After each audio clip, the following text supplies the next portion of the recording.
Alors bonjour tout le monde, bienvenue dans Rosemont, la petite patrie.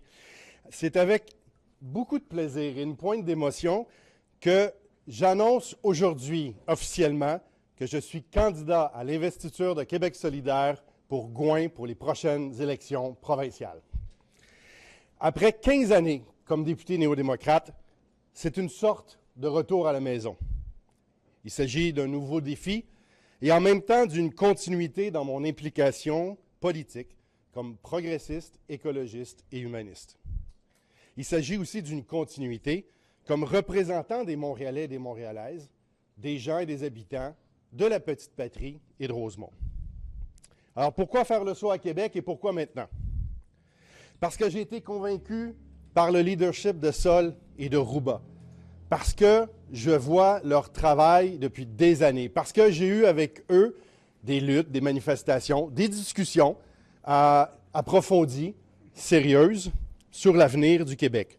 Mais pourquoi faire le saut aussi à l'Assemblée nationale? Parce que je connais l'équipe actuelle des Solidaires qui font un travail fantastique, parce que j'ai envie de contribuer, de pousser dans le même sens, dans le sens de la justice et de l'équité. Pourquoi encore à Québec et à l'Assemblée nationale? Parce que je suis profondément québécois. Mes racines, ma culture, ce qui me fait vibrer, c'est chez nous. Et aussi parce que le Québec ne va pas bien. La maison n'est pas en ordre. Il faut réparer le Québec.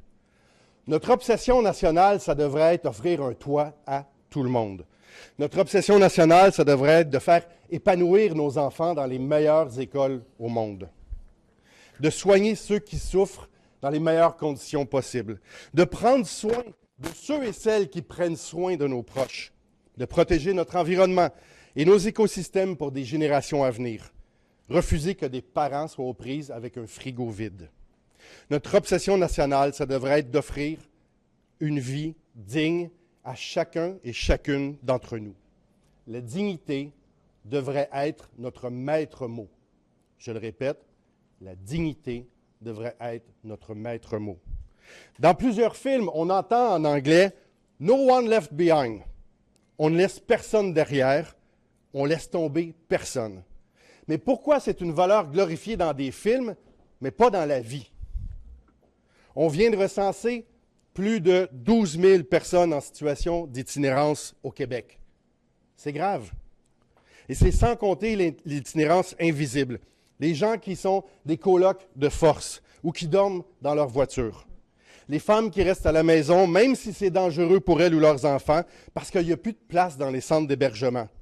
Ça devrait nous indigner et nous soulever. Alors, si vous vous demandez pourquoi j'ai choisi de poursuivre mon implication politique à Québec solidaire, c'est pour toutes ces raisons. Et j'ai appris dernièrement les mots de Françoise Sagan, qui m'inspirent aussi et qui sont extrêmement clairs. Pour la droite, les inégalités, c'est inévitable. Pour la gauche, les inégalités, c'est inacceptable. Revenir à la maison, revenir à Québec solidaire, c'est aussi revenir au pays, au Québec. J'aime beaucoup les pays tout autour. Il y a plein de gens qui œuvrent inlassablement pour les droits de la personne, la justice sociale et le bien commun. Mais mon appartenance profonde et inébranlable, c'est ici, chez nous. Et j'arrive dans ce nouvel épisode avec une conviction profonde. Il n'y a pas de projet de pays sans projet de société. Et ce n'est pas un projet de société que de stigmatiser, discriminer, diviser ou blâmer. Au contraire, il faut inclure, rassembler toutes les Québécoises et tous les Québécois, que vous soyez une racine, une vieille branche ou une nouvelle pousse. Je me rappelle les paroles de notre poète national Gilles Vigneault. La notion de pays, chacun la porte au fond de soi. Elle n'a ni président ni roi. Voilà le pays que j'aime. Aspirer à être souverain, c'est s'assumer et se faire confiance. C'est réfléchir à notre apport et notre rapport au monde. Nous sommes en train d'entrer dans un monde nouveau. Nous le constatons chaque jour et parfois avec effroi. Il faut être conscient de ça et en tirer les conclusions. Et se poser la question, quelle est la place du Québec dans le monde? Je veux un Québec ouvert et bienveillant, qui protège la planète, qui travaille pour la paix, qui est conscient de sa place et du rôle possible avec les autres, afin de renforcer la démocratie, protéger les droits de la personne et le droit international. Nous devons réduire nos dépendances. En premier lieu, nos dépendances avec les combustibles fossiles, mais aussi avec les produits chimiques, les plastiques et tout ce qui s'attaque aux vivants. Réduire également nos dépendances commerciales. Et non, se prendre en main, ce n'est pas aligner nos politiques économiques et militaires avec les États-Unis. Bien sûr, nous allons toujours échanger avec nos voisins, mais vouloir être souverain, c'est pour faire les choses différemment, pas pour copier bêtement des régimes autoritaires ou d'extrême droite. Prendre sa place, prendre davantage le contrôle sur notre société et nos vies doit servir les intérêts des gens. Il y a des incontournables. La souveraineté culturelle, d'abord, pour notre langue, pour nos artisans et nos artistes, qui sont géniaux, mais qui peinent parfois à se faire voir et entendre dans une uniformisation triste de l'offre culturelle des géants numériques. Notre souveraineté énergétique, car l'électrification est une des clés de l'avenir. Pour chaque dollar qui n'est pas dépensé pour de l'essence, c'est un dollar qui nous enrichit collectivement. Notre souveraineté sanitaire, parce que la pandémie nous a appris qu'il faut être prêt à protéger et soigner l'ensemble de la population sans attendre la bonne volonté des autres. Nous avons été pris au dépourvu. Il ne faut plus que ça arrive. Comme un autre virus est non seulement possible, mais presque certain, nous devons être prêts. Autre exemple, la souveraineté alimentaire. Être capable d'assumer la subsistance de la population, c'est pas mal la base des responsabilités d'un gouvernement. En plus, ça favorise l'achat local, donc nos producteurs locaux, en région, comme dans les villes, parce que oui, il y a de l'agriculture urbaine, notamment sur les toits de Montréal et d'ailleurs. Enfin, une souveraineté commune qu'on partage sur notre territoire avec les Premières Nations. C'est toute une démarche de dialogue et de réconciliation qui est à faire avec ces communautés qui ont tant souffert du colonialisme.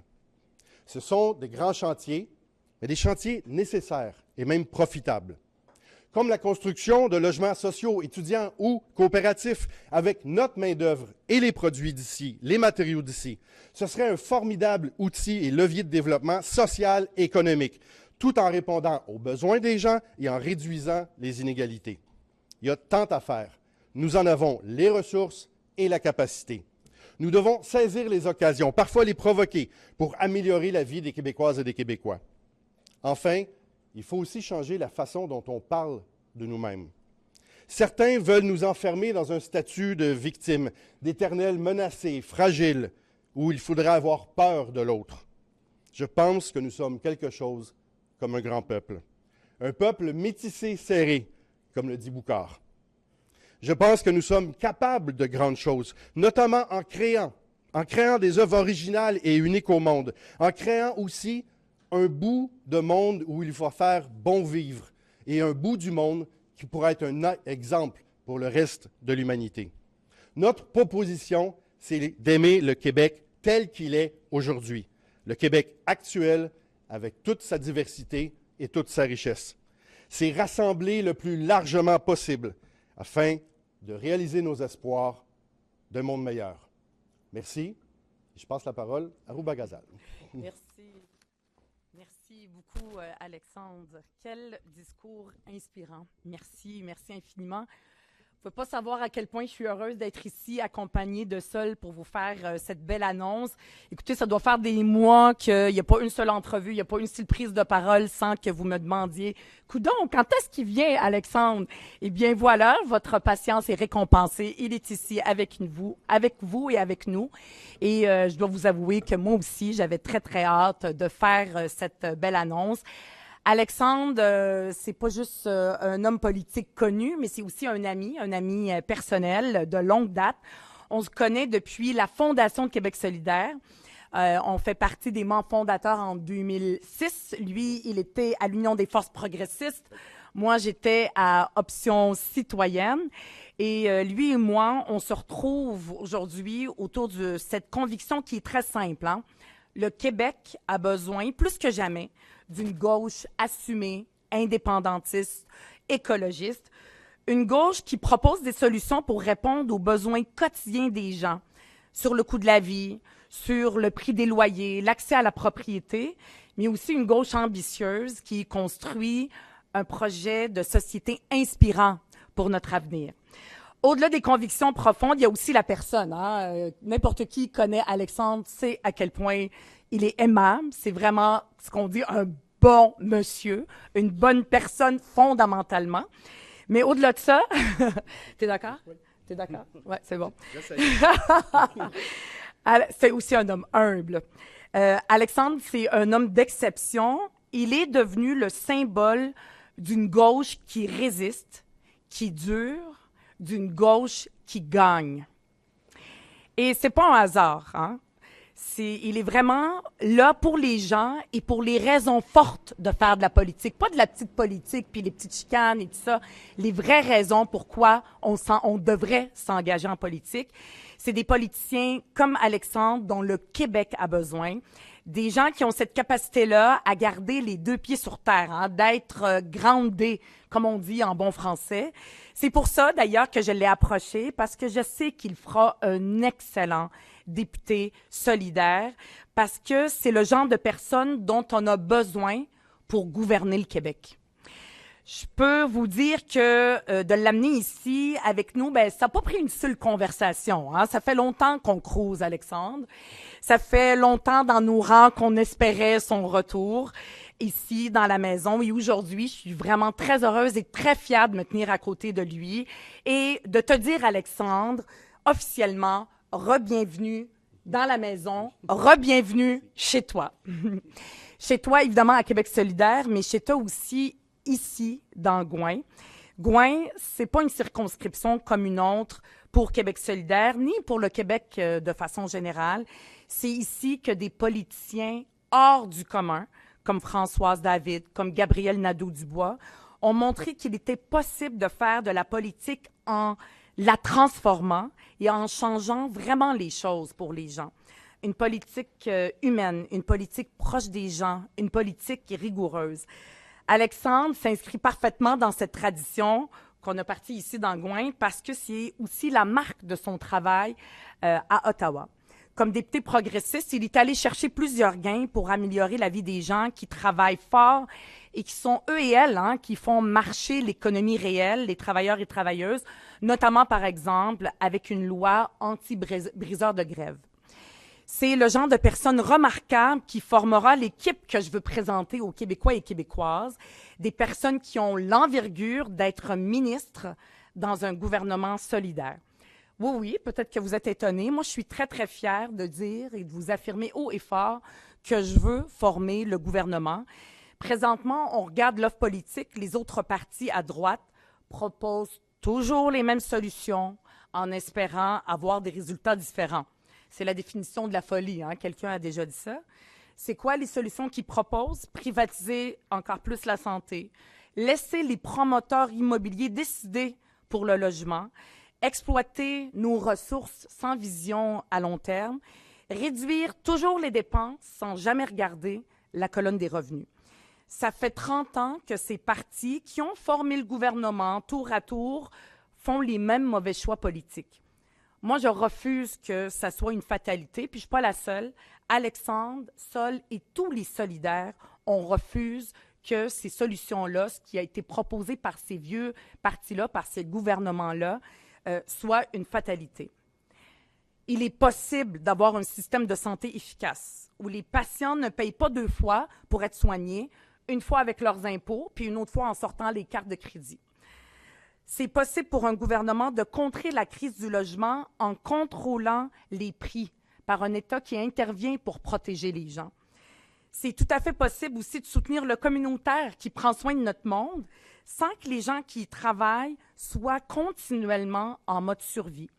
Il est possible de bâtir un Québec où la transition écologique n'est pas un frein pour l'économie. Au contraire, c'est une opportunité économique en or pour créer de la vraie richesse qui va aller pour tout le monde. Une richesse qui ne s'accumule pas toujours en haut pour toujours les mêmes, ceux qui sont en haut de la pyramide, mais qui améliore la vie des gens pour vrai. Tout ça est non seulement possible, mais c'est plus nécessaire que jamais et seul un gouvernement solidaire est capable de le faire. Avec Québec solidaire, les progressistes du Québec savent où on loge. C'est pour ça que l'annonce d'aujourd'hui, elle est une bonne nouvelle, une sacrée bonne nouvelle pour Québec solidaire, mais c'est aussi une bonne nouvelle pour toutes les personnes qui partagent une vision d'un Québec progressiste qui s'occupe du monde, qui ne laisse personne derrière. Avec l'équipe solidaire, les Québécois et Québécoises ont une option sérieuse et crédible sur la table. On est là pour porter leurs espoirs, pour porter un projet de société ambitieux avec une équipe forte, avec une équipe expérimentée et inspirante. Donc, Alexandre, je suis vraiment contente que tu embarques dans l'équipe. Encore une fois, bienvenue dans la maison, mon cher ami. Merci, Rouba. Sol. Oui, c'est à moi. Bonjour tout le monde. Merci Ruba, merci Alexandre. Ça fait vraiment du bien, des belles annonces comme ça. On va être honnête, là. Alexandre, je le connaissais pas beaucoup au début. Moi, j'étais un gars de Québec, lui, c'est un gars de Montréal. Mais on s'est croisés quand même sur les chemins de la gauche, notamment lorsqu'il est un des seuls députés hors Québec, et même à Québec étaient peu nombreux, à venir défendre les débardeurs du port de Québec qui ont été pris dans un lock-out d'une longueur historique. Alors, c'est une des fois où je l'ai vu et aussi dans les nombreuses manifestations à Montréal dans lesquelles on était vraiment côte à côte pour notamment le climat, les enjeux de gauche et de justice sociale en général. Et voilà, aujourd'hui, ben, c'est ça qui est beau avec la gauche, c'est que nos chemins étaient parallèles et en ce moment, ben là, ils se rencontrent naturellement. Les chemins de la gauche nous rassemblent aujourd'hui sur la route vers le pays. On a les valeurs à la même place, on veut améliorer la vie du monde, protéger l'environnement, faire du Québec un pays souverain et inclusif.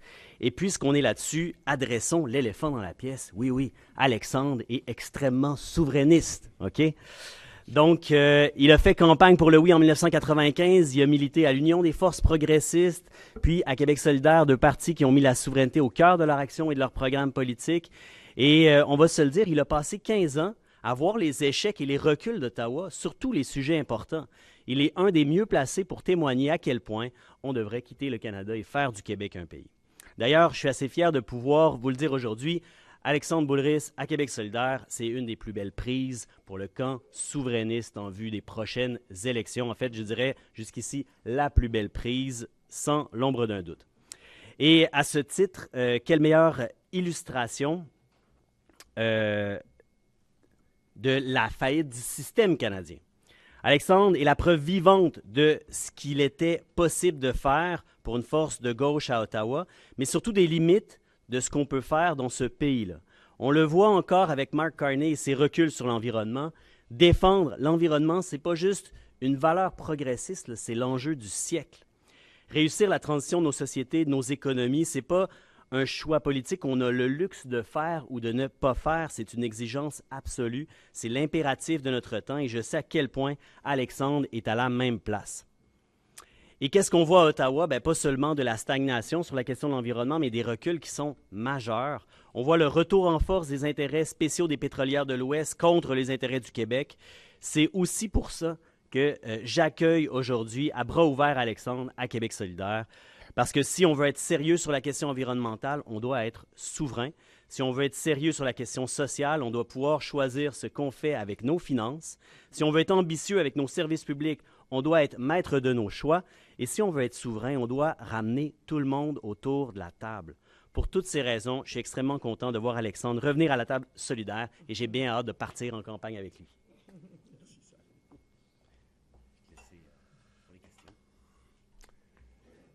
Je pense qu'on est rendu à la période des questions. J'imagine que vous en avez quelques-unes. Enfin, je crois que oui. Bonjour.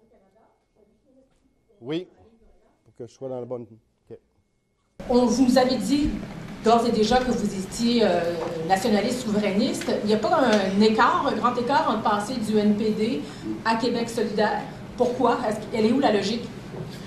Je pense que ça a été clair avec Jack Layton et la vague orange qui a déferlé sur le Québec en 2011, qu'on était prêts, les progressistes, à travailler ensemble, c'était le slogan de Jack d'ailleurs, pour contrer les politiques dévastatrices des conservateurs de Stephen Harper. Dans le cadre de la déclaration de Sherbrooke, qui reconnaissait que le Québec est une nation, qui reconnaissait le droit des peuples à l'autodétermination, qui reconnaissait que c'est les Québécois et les Québécoises qui vont décider de leur avenir politique. Dans ce cadre-là, évidemment, pour moi, j'ai eu beaucoup de plaisir à travailler pendant 15 ans comme député de Rosemont-la-Petite-Patrie au fédéral, mais après 15 ans, je sentais le besoin de revenir chez nous, de revenir au Québec, de revenir à Québec solidaire, puis amener cette bataille-là, qui est extrêmement importante pour les Québécois et Québécoises, parce que dites-moi, là, quel secteur va bien en ce moment au Québec? Il n'y a pas grand-chose qui fonctionne. Permettez-moi, pour le bien de l'exercice, c'est pas personnel, des gens pourraient penser de manière cynique que vous abandonnez le navire au fédéral. Les élections fédérales pour le NPD, ça n'a pas bien été. Vous essayez avec QS ici au Québec? Je pense que les gens vont voir mon engagement pendant 15 ans à la Chambre des communes pour représenter les gens de Rosemont-la-Petite-Patrie. J'ai gagné 5 élections fédérales ici dans Rosemont-la-Petite-Patrie. Et j'étais arrivé à un point où, après 15 ans puis 5 élections gagnées, j'avais le sentiment que j'avais fait ce que je devais faire à Ottawa et que maintenant, c'était bien de revenir ici, à la maison, chez nous, parce qu'il y a des batailles importantes à faire pour le Québec, mais surtout pour les Québécois et les Québécoises. Et c'est pour ça que quand Rouba m'a appelé, qu'on a commencé à en discuter, pour moi, l'épisode de la politique fédérale était déjà un peu tourné dans ma tête et j'étais ouvert et prêt à faire d'autres choses. Et je pense que l'ancrage que j'ai ici, les racines dans Rosemont-la-Petite-Patrie, dans Gouin, font en sorte que c'était maintenant la nouvelle étape de mon implication politique, progressiste, à gauche. C'est une continuité de la représentation des gens du quartier, puis des valeurs profondes qui m'animent depuis des années. Madame Gazal, oui. En fait, la question est à M. Boulris, mais je fais référence à ce que vous avez dit. Ah bon? Mais je vais vous entendre également sur la question. Vous l'avez causé longtemps, que vous avez dit. Donc, il y a eu plusieurs mois de discussion, mais je voulais savoir un peu, en fait, qu'est-ce qui vous faisait hésiter? Pourquoi vous n'avez pas dit oui dès le départ? Je vais le laisser répondre. Qu'est-ce qui vous faisait encore hésiter par rapport? Vous savez, ce n'est pas une décision qu'on prend à la légère. C'est un choix politique qui est important, qui est significatif. Et puis, je voulais prendre le temps de la réflexion, de la discussion aussi. Parce qu'à partir du moment où, oui, j'ai dit, j'ai une réflexion sérieuse, toutes les options sont ouvertes, mais ça me permettait également de me promener dans le quartier, d'aller à des événements et de parler aux gens. Comment vous voyez ça? Qu'est-ce que vous en pensez? Est-ce que vous pensez que c'est une bonne idée? Puis je pense qu'après 8 ans de gouvernance désastreuse de la CAQ, je pense que les gens disaient, oui, on te voit bien là, oui, on pense que tu es rendu à cette étape-là dans ta vie, puis on va t'appuyer là-dedans, puis on t'encourage à le faire. Alors, c'est une décision qui ne se prend pas dans un claquement de doigts, et je pense que c'était correct de prendre le temps nécessaire pour justement faire ces consultations et ces discussions-là. La cause a commencé quand? Je pense que j'ai toujours eu, évidemment, comme étant député de Rosemont-la-Petite-Patrie, des discussions avec des représentants de Québec solidaire, que ce soit Françoise David, que ce soit Gabriel Nadeau-Dubois, il y a une proximité. Je pense que Rouba l'a bien dit tantôt, j'étais au congrès de fondation à l'Université de Montréal en 2006. Quand j'ai été élu député NPD, j'avais ma carte de membre de Québec solidaire dans mon portefeuille. Alors, pour moi, c'est une continuité, c'est une application politique qui est nécessaire parce que je suis convaincu que ça prend des progressistes à la Chambre des communes, ça prend des progressistes à l'Assemblée nationale, ça prend des progressistes au Conseil de ville, ça prend même des progressistes aux États-Unis, puis on en aurait bien besoin. La question a été posée quand? Juste, on se croise tout le temps. Là. En plus, on est voisins. Là. On habite à même pas 5 minutes de pied de marche. Puis on se voit tout le temps. Tous les solidaires, on le connaît. Puis ça fait très longtemps. Ça fait longtemps qu'il a fait sa marque, là, Alexandre, puis qu'il est connu partout comme un homme progressiste d'importance. Ici, il a fait ses preuves depuis plusieurs années. C'est pas juste depuis hier. Et donc, ça a toujours fait partie. Là, je ne vais pas utiliser un autre mot que vous allez reprendre, mais ça a toujours fait partie, disons, de ce qu'on aurait eu envie de l'avoir avec nous. Ça fait longtemps. Et finalement, après ça s'est fait naturellement. T'sais. Puis moi, je me suis toujours organisée que sa femme puis sa famille soient présents dans les derniers temps parce que c'est important. C'est une réponse, c'est une décision qui se prend pas tout seul dans un coin. Ça se prend en famille, ça se prend aussi, comme le disait Alexandre, avec tout le monde. Et ça, on a respecté ça. Justement, M. Boulris, M. Lewis a tenté de vous convaincre, ce qu'on sait. Comment il a fait, pourquoi ça va fonctionner? vous savez, je pense que c'est correct aussi pour le nouveau chef du NPD, Avi Lewis, de vouloir garder tout le monde. Mais à ce moment-là, la décision était pratiquement prise. Et j'ai eu des discussions aussi avec Avi Lewis puis son équipe. Puis vous savez, je suis extrêmement heureux puis fier de revenir ici à Québec solidaire. Ça ne veut pas dire que je n'ai pas un petit pincement au cœur pour mes amis puis mes camarades du NPD. Mais je suis confiant que le leadership d'Avi Lewis va être capable de rebâtir le mouvement pour être capable de faire des gains pour la population, pour les travailleurs, les travailleuses, pour les services publics. Alors, je viens ici à Québec solidaire avec l'esprit en paix que Avi et son équipe sont là pour la nouvelle étape, la nouvelle aventure, puis ils vont être capables de faire en sorte que le NPD puis l'ensemble des progressistes vont avoir une voix à Ottawa qui est importante avec un gouvernement Carney qui est de plus en plus conservateur. Mais M. Boulris, qu'est-ce que vous dites aux électeurs de Rosemont-la-Petite-Patrie qui vous ont élu l'année dernière? Je vous demande peut-être s'il y avait déjà des discussions. Est-ce que vous trouvez que ça augmente pas un peu le cynisme envers la politique? Bien, je pense que ça serait difficile qu'on me taxe d'opportuniste aujourd'hui. Je pense que c'est les partis de gauche en général en Amérique du Nord, dans le monde, sont dans l'état où ils sont. C'est une phase qui est un peu plus difficile. Alors, je ne vais pas dans le véhicule le plus facile nécessairement, mais je vais dans le véhicule qui m'inspire confiance parce qu'avec Sol, puis Rouba, puis toute l'équipe des Solidaires, ils font un travail qui est absolument nécessaire à l'Assemblée nationale pour défendre les gens, des gens qui ont besoin de logement, des gens qui ont de la misère à payer leur épicerie, des gens qui ont besoin de services publics, avec des écoles qui sont en décrépitude, puis des hôpitaux où il y a des champignons partout, puis on n'est pas capable d'opérer le monde. Moi, je pense que c'est des batailles qu'on est capable de mener ensemble, qui sont absolument nécessaires. Alors, évidemment, ce n'est pas moi qui décide du calendrier électoral des élections québécoises, mais je pense que le moment était bon, le timing était bon aussi, et l'écho que j'ai des gens dans la rue, c'est qu'ils disent « On est avec toi, Alex, tu nous représentes bien depuis des années, tu te bats pour nous autres, tu vas continuer de le faire à l'Assemblée nationale si tu es élu, évidemment. » M. Boulris, vous avez eu des bons mots pour M. Lewis. Oui. Par contre, vous n'avez pas caché, c'était connu que pendant la course à la chefferie, le fait français, ça vous a titillé. J'utilise un mot ferme. Je ne comprends pas.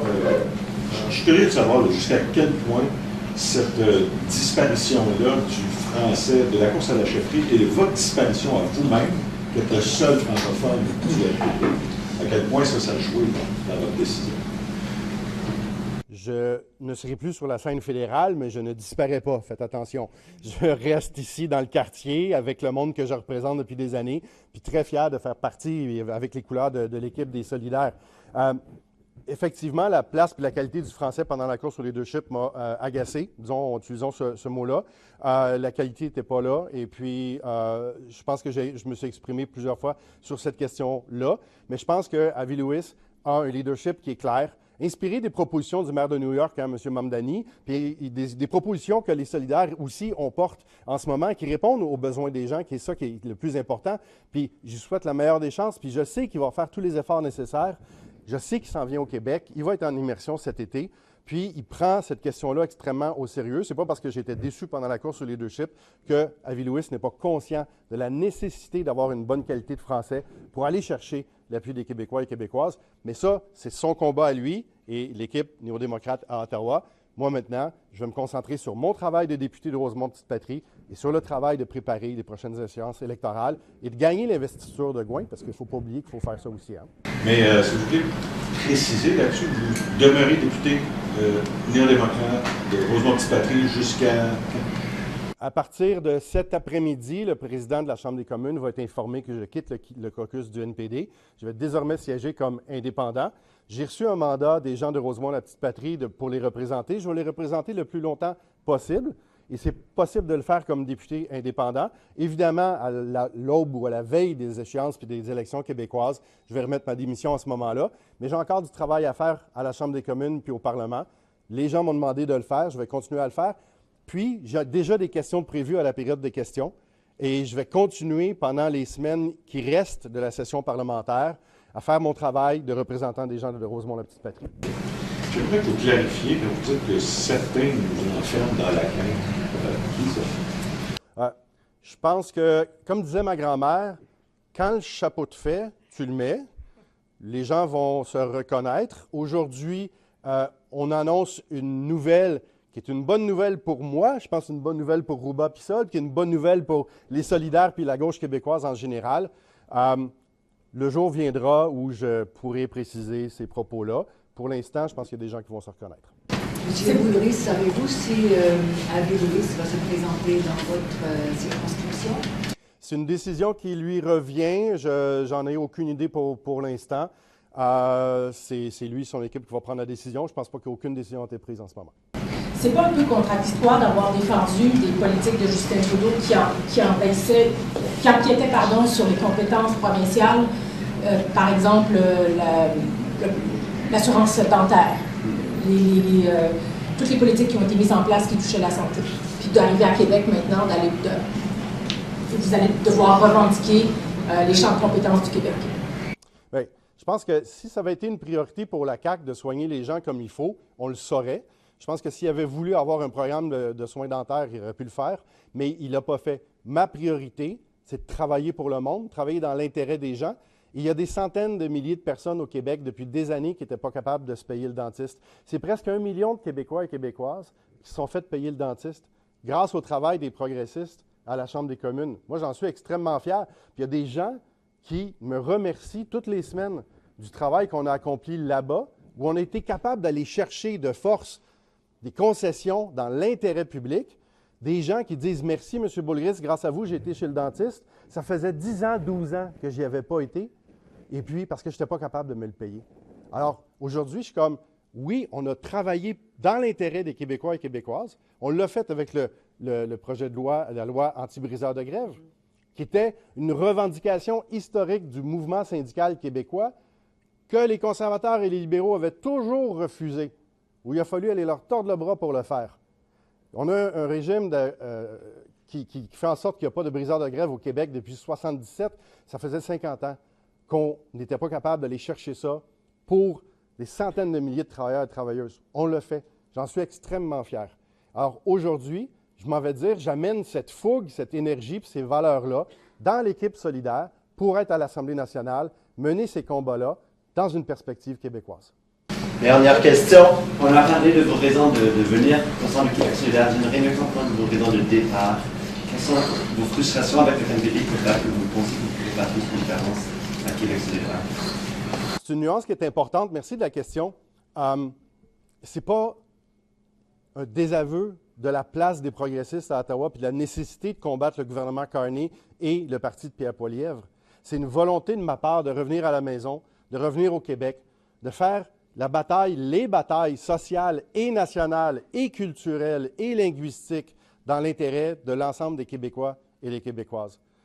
Ce n'est pas un contre l'autre, mais je me suis bien rendu compte, puis j'en parlais il y a quelques minutes en bas, l'expérience aussi d'être dans un parlement d'un pays souverain, ça m'a aussi montré à quel point c'est avantageux d'être un vrai État, à quel point tu as des capacités beaucoup plus grandes d'action en étant un État, plutôt qu'en étant une province. Ça ne veut pas dire que le Canada, c'est des pas fins et qu'on ne les aime pas. C'est nos voisins, ils vont toujours rester nos voisins.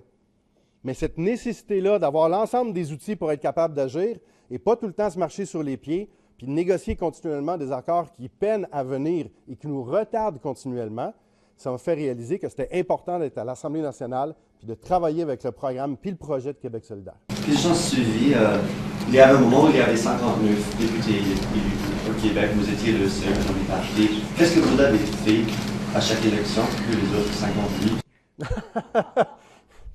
Si j'avais la réponse à cette question-là, je deviendrais consultant public. J'écrirais des livres sur cette recette. Mais je pense que Rouba en a parlé aussi. Bon. Et merci. Mais c'est beaucoup un travail sur le terrain, d'être présent. Et ça, on l'a vu avec Françoise, avec Gabrielle, des figures fortes de la gauche québécoise. Je pense que j'ai réussi à prendre cette place-là aussi, puis je veux continuer de le faire avec Québec solidaire. Et ici aussi, un franc-parler, une honnêteté, jouer franc jeu. Les gens, quand tu leur dis des bobards, ils s'en rendent compte. Quand tu leur donnes leur juste, ils vont dire « Ah oui, OK, je comprends. ou qu'est-ce que tu fais, puis pourquoi, puis c'est quoi ta démarche. Et c'est ça que je fais encore ici aujourd'hui avec vous, puis j'espère continuer à le faire dans les prochaines années en représentant Québec solidaire à l'Assemblée nationale. Mr. Boulris, just a few in Merci English. à toutes et à tous. In English? Oui, d'accord. The Orange Wave, the NDP, did so well in Quebec. Do you feel, how do you feel to sort of, with this decision, erase them from the province? Oh, there's a lot of people for many years that like to write that the NDP is dead. But there's some ups and some downs sometimes in the story of the history of a party and a movement. And I'm quite sure that Avi Lewis with the team will be able to reconnect with the heart and minds of Quebecers.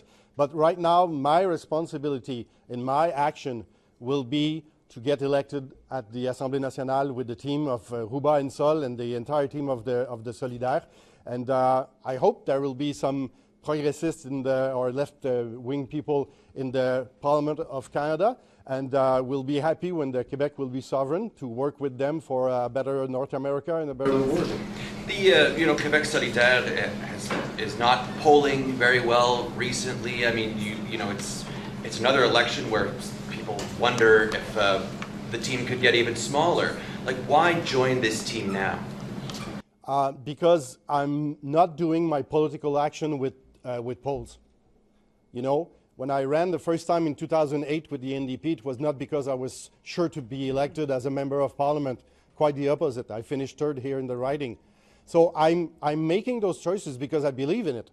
I believe in those values, in those solutions, in the proposition, in the program of Québec solidaire. At least nobody can tax me to be an opportunist. Hello, Gloria Enriquez with TBC.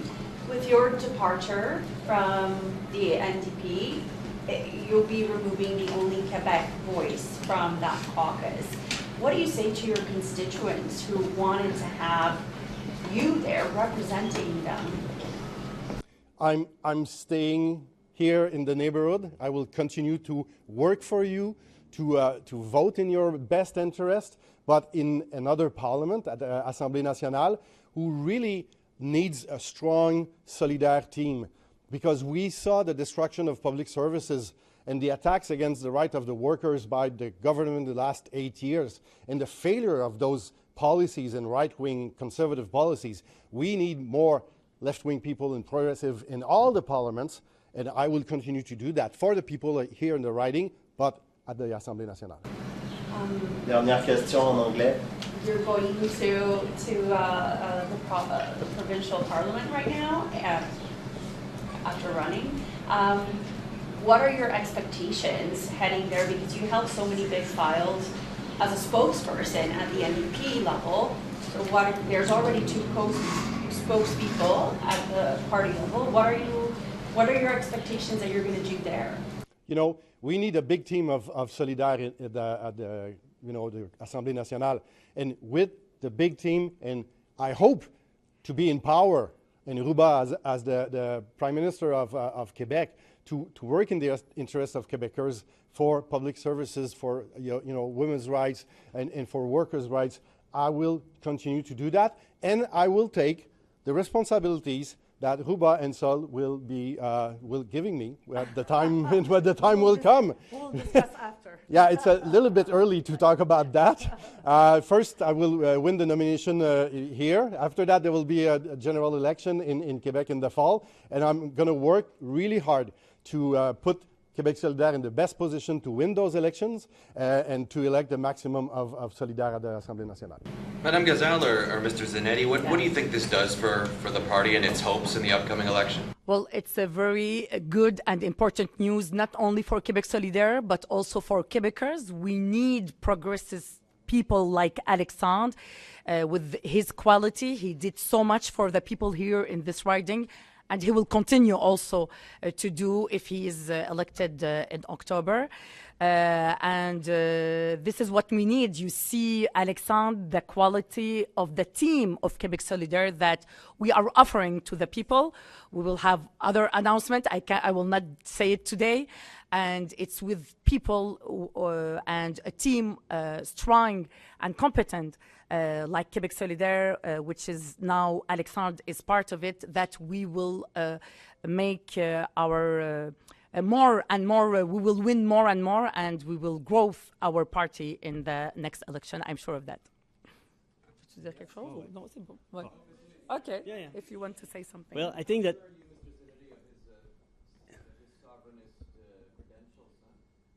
I'm very sure and very confident, and Alexandre is bringing us hope, credibility, experience. He has already lived and experienced also an orange wave, so why not doing another one this time? So yes, he's giving us a lot of hope.